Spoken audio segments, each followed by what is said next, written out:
Hey hi all welcome back to my channel. ఇది వచ్చేసి Thursday vlog.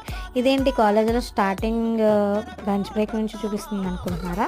And మన vlogs daily చూసే వాళ్ళకైతే ఇది లంచ్ బ్రేక్ కాదు, ఫస్ట్ పీరియడ్ అని అర్థమైపోతుంది.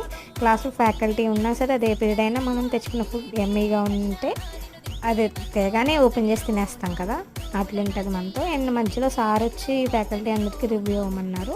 అండ్ అది ఇచ్చేసిన తర్వాత బ్రేక్లో కొంచెం హెడేక్గా ఉంటే వెళ్ళి టీ తాగేసి వచ్చేసాం. అండ్ మా ఫ్రెండ్స్ ఏయో మంచి జోక్స్ వేస్తున్నారని మన ఛానల్ అప్లోడ్ చేయడానికి బాగుంటుందని నేనైతే వెళ్ళి వీడియో తీస్తాను. నేను కూడా 2 జోకులు వేసేసాను అనుకోండి. అండ్ తర్వాత మళ్ళీ క్లాసెస్ జరుగుతూ ఉన్నాయి. అండ్ ఆఫ్టర్నూన్ లంచ్ బ్రేక్ అయిపోయిన తర్వాత లంచ్ బ్రేక్లో క్లిప్ తీయలేదు, మిస్ అయింది, మర్చిపోయాను తీయటం. అండ్ తర్వాత మ్యాథ్స్ పీరియడ్ లాస్ట్లో వచ్చేసి మాకు స్పోర్ట్స్ అవర్ అనమాట. Friday last hour sports hour ఉంటుంది కదా. అండ్ అందరూ వెళ్ళిపోయారు, మనం కూడా బయటకు వచ్చేసాం పానీపూరి తినడానికి.